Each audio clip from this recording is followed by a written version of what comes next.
Bonjour à tous. Dans cette nouvelle vidéo, nous allons découvrir ensemble la méthode de descente des gradients, un outil incontournable pour résoudre les problèmes d'optimisation, particulièrement dans le domaine des machine learning. Cette méthode est spécialement adaptée aux problèmes où la fonction objective dépend de nombreux paramètres, comme c'est souvent le cas dans les réseaux de neurones. Grâce à cette méthode, nous allons apprendre à déterminer le minimum de la fonction f dont la courbe représentative est illustrée ici. Préparez-vous à explorer les concepts fondamentaux et à voir comment appliquer cette méthode dans les scénarios concrets. La fonction f a pour expression x2 moins 4x plus 3x carré. Et la méthode de descente des gradients est généralement définie par xk. Xk plus 1 est égal à xk moins alpha fois la dérivée partielle de f par rapport à x évalué en xk, où alpha ici est appelé le taux d'apprentissage qui est compris entre 0 et 1, qui est dans l'intervalle 0,1. Pour commencer, nous allons importer la bibliothèque NumPy et la bibliothèque Matplotlib. La bibliothèque NumPy va nous permettre de pouvoir faire des opérations mathématiques et la bibliothèque Matplotlib va nous permettre de pouvoir construire la courbe de la fonction pour voir à quel niveau où se trouve le minimum de notre fonction. Pour cela, nous allons importer ces deux bibliothèques.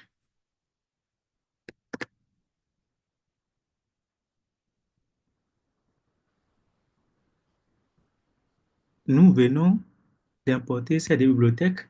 Pour continuer, nous allons écrire la fonction qui va prendre en argument x, qui serait la fonction objective dans notre cas ici, c'est-à-dire on va implémenter f de x qui a pour expression 2 moins 4x plus 3x carré. On va la nommer ici, la fonction, on va l'appeler objective. Def objective parenthèse x. Cette fonction va nous retourner simplement la fonction f. Donc, je vais dire return 2 moins 4 fois x plus 3 fois x au carré. Pour écrire le carré, on met star star deux fois et je mets le 2. Donc, on vient d'implémenter la fonction objective comme ça.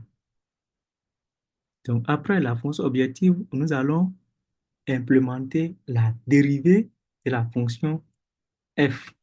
La fonction f a pour dérivée moins 4 plus 6x.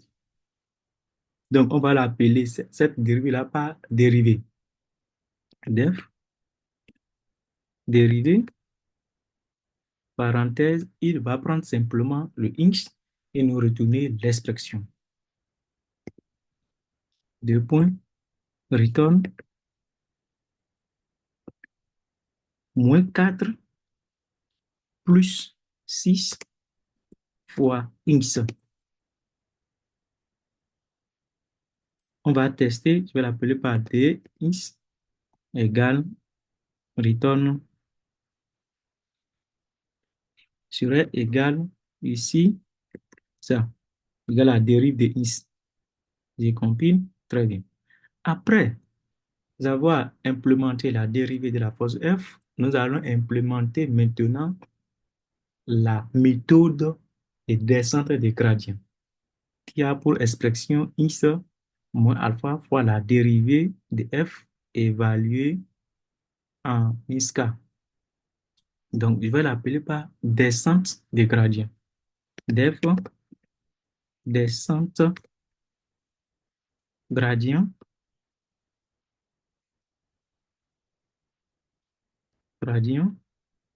parenthèse. Cette fonction va prendre le x, alpha et la dérivée. Donc, x, dérivée qui est de x, virgule, alpha.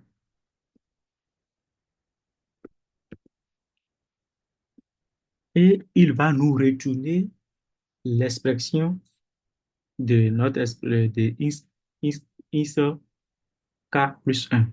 L'expression de ins k plus un ici, c'est ins k moins alpha par la dérivée évaluée en ins k. Donc, on va retourne ins moins alpha fois d ins. Donc, nous venons d'implémenter comme ça la méthode de descente des gradients. Pour pouvoir déterminer maintenant, pour pouvoir déterminer le minimum, on va récupérer ces deux fonctions, la dérivée et la descente des gradients, qu'on va répéter n fois. Donc, on va implémenter une fonction que je vais appeler itération. Donc, def, itération, it, itération, parenthèse, la fonction d'itération va prendre le x, va prendre l'alpha, alpha,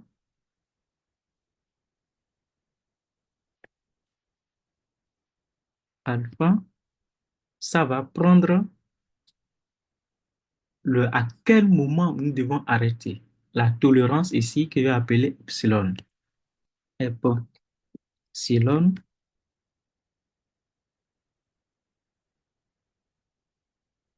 et on va initialiser une valeur qui va nous permettre un compteur qu'on va appeler ici par k. K égale à 0. La condition d'appel, on va utiliser ici la boucle while. While true,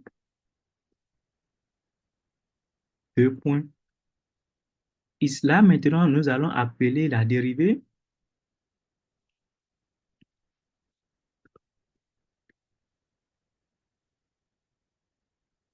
Après la dérivée, on va appeler la descente des gradients. La descente des gradients.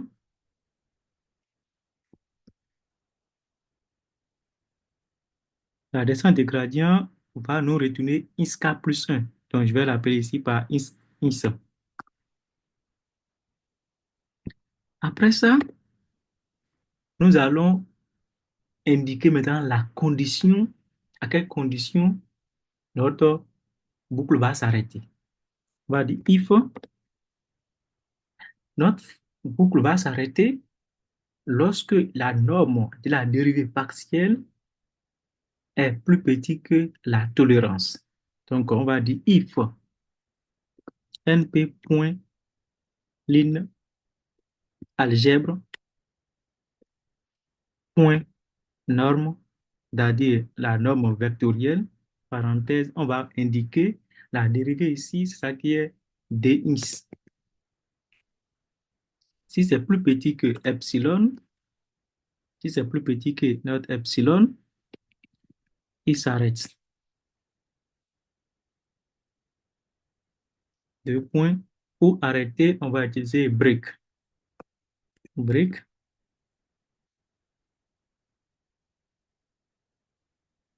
Il sort à chaque passage, il vérifie la condition et il fait une incrémentation. Il augmente le compteur qui est K ici. K va passer maintenant à, on va ajouter la valeur 1 à chaque passage. Donc, pour ajouter 1 à chaque passage, on va faire K plus égale à 1. Là, après ça, il va nous retourner maintenant à la fin de la boucle. Il nous retourne la valeur de K. Et la valeur de K est le X. Return X, virgule K. Mais c'est à la sortie de la boucle. Donc, pour cela, je vais faire comme ça pour avoir plus de ça. Donc, après cela, nous allons faire appel à notre fonction et voir ce qui se passe. Est-ce que tout va bien? La fonction d'interaction. Voilà. Donc, on va donner des valeurs à x, alpha et epsilon et voir ce qui va se passer. Si tout marche bien, on va initialiser ici alpha à 0.0, 0.01, alpha égale à 0.001. Pourquoi? Parce que alpha, pour que alpha soit petit pour mieux apprendre, il faut que alpha soit trop grand ni trop petit. Donc, c'est pour cela ici, on a choisi de prendre alpha est égal à 0.1. On va prendre epsilon. Epsilon est égal à 10 puissance moins 6. La tolérance est égale à 10 puissance moins 6. Il ne faut pas prendre la tolérance qui soit plus petit. Il ne faut pas que la tolérance soit plus petite que 10 puissance moins 8. Parce que avec des valeurs dont la puissance elle dépasse moins 8, dans ce cas, c'est très difficile, c'est déjà très proche de zéro. Donc la machine peut le considérer comme zéro et notre boucle serait jusqu'à l'infini qui ne va pas s'arrêter. Donc ici, nous allons prendre simplement epsilon est égal à 10 puissance moins 6. Epsilon égale à 10 puissance moins 6. Après ça, on va prendre une valeur à int. Ici, notre int, par exemple, on peut prendre int est égal à 2. Voilà, on va compiler pour voir. Avant de compiler, on va essayer d'afficher les valeurs qu'on a obtenues. Print, parenthèse, int. On va afficher int. Et on va afficher le nombre d'itérations. Voilà. Donc, on a constaté que ici, après le passage avec 256 itérations, on constate que notre int est égal à 0.6666, ainsi de suite. Donc, pour représenter maintenant la courbe, pour représenter notre minimum, nous allons utiliser la bibliothèque Matplotlib. Pour utiliser la bibliothèque Matplotlib, nous allons définir le domaine sur lequel nous voulons construire notre courbe. Dans notre exemple ici, notre courbe qui est ici est représentée, construite sur l'intervalle moins 6 à 6. Donc, nous allons prendre x dans l'intervalle moins 6 à 6 ici. Donc, on va prendre x égale pour notre intervalle, on va subdiviser notre intervalle en des points. Pour subdiviser notre intervalle en des points, on va utiliser la bibliothèque NumPy, donc, c'est-à-dire la commande linspace. Nous allons utiliser linspace pour pouvoir subdiviser notre intervalle en plusieurs points. Donc, je vais dire que x est égal à np point linspace, parenthèse, on va préciser les bornes de l'intervalle. Ici, c'est moins 6. On met d'abord la première borne. Après, on va mettre la deuxième borne. Et après, on va préciser maintenant avec combien de points nous voulons subdiviser notre intervalle. Ici, nous allons prendre avec 200. On va subdiviser l'intervalle moins 6 à 6 en 200 points. Après cela, nous allons, on peut appeler maintenant notre fonction et calculer le y. Et calculer y, et calculer y. Y serait égal à la fonction objective. Fonction objective,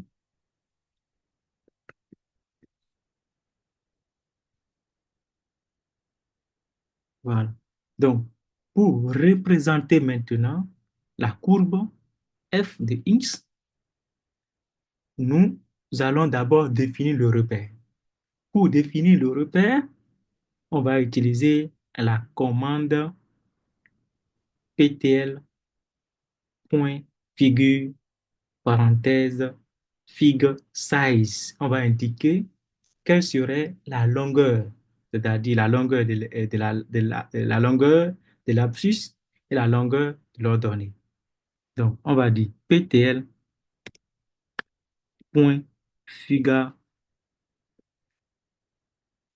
parenthèse fig size égale parenthèse. La première valeur est la longueur de l'abscisse et la deuxième valeur est la valeur de l'ordonnée. Ici, nous allons prendre 8,6. Après ça, on peut représenter nos points maintenant. Pour représenter, on va utiliser ptl.plot. ptl.plot, parenthèse. On va mettre l'abscisse. Après, on va mettre l'ordonnée. Notre abscisse ici, c'est x. L'ordonnée, c'est y. On va mettre la légende en utilisant label. Label nous permet de pouvoir mettre la légende. Label égale, on va indiquer ici, ça sera, on peut l'appeler fonction. Fonction. Après avoir indiqué le label, on peut indiquer la couleur de la tracée de nos courbes. Ici, on va prendre la couleur rouge pour être conforme avec la ligne que nous avons présentée plus haut. Virgule, pour indiquer à Python quelle c'est la couleur qu'il faut utiliser, on va utiliser color est égal à, on va mettre dans le nom de la couleur. Color égale,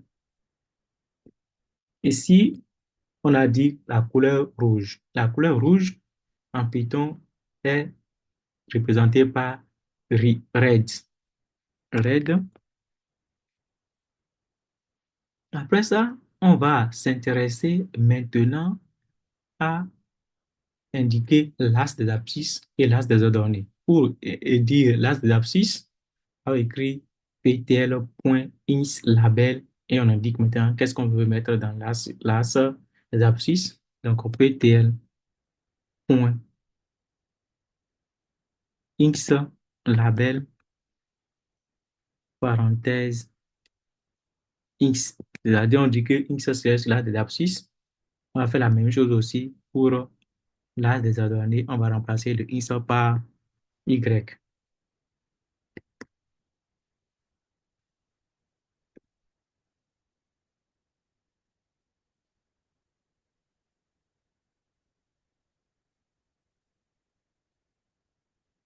Voilà.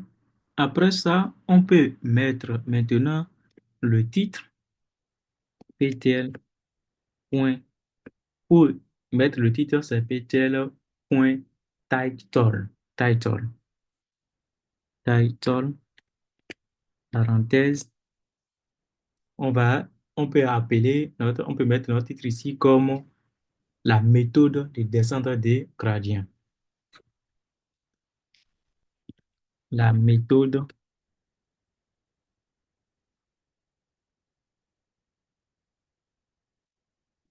de descente des gradients. De gradients. Pour afficher, on va mettre maintenant, on va écrire ptl.show pour afficher. ptl.show,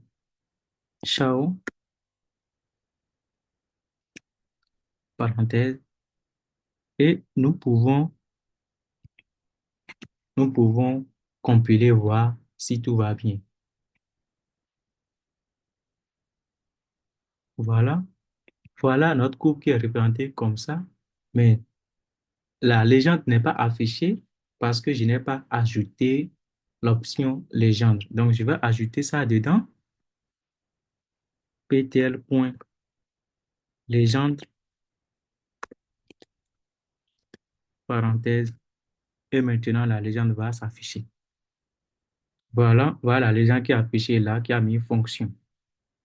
Après ça, ça reste maintenant à placer le minimum. À placer le minimum.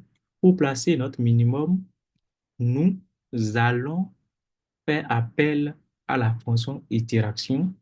La fonction itération nous retourne exactement la valeur, l'abscisse où le minimum est atteint. Où le minimum est atteint. Donc, pour cela, nous allons appeler notre fonction objective.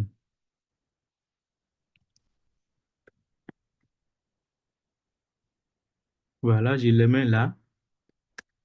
Donc, nous avons le int ici, je vais appeler ça comme int, le int obtenu par la fonction itérative, je vais l'appeler par int opt. Int opt. Et je vais mettre aussi k opt. Donc là maintenant, on va, après ça, après avoir trouvé le int, il faut calculer maintenant le y qui correspond exactement à ça, pour calculer le y qui correspond à int_opt, je vais utiliser la fonction objective toujours. Donc, j'appelle maintenant la fonction objective ici.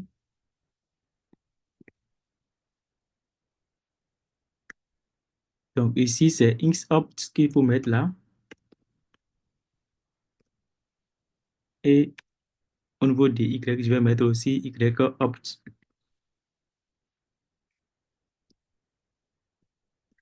Voilà.